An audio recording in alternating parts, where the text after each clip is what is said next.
For season ticket holders, the Wisconsin Department of Agriculture, Trade and Consumer Protection says some sports fans in Wisconsin are reporting their season tickets are stolen. They say scammers access their accounts, transferring the tickets to a different account.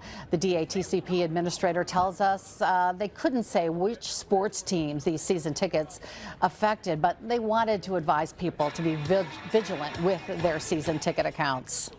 This theft is not common, but it does happen, especially at the professional and college sports seasons begin. And we want to be sure that season ticket holders can protect their accounts and reduce their risk of theft. DATCP advises never sharing passwords. Do not click on links in emails and use that multi-factor authentication on your account. If your season tickets were stolen by a scammer, you should file a complaint with the Bureau of Consumer Protection and then change all of your account passwords.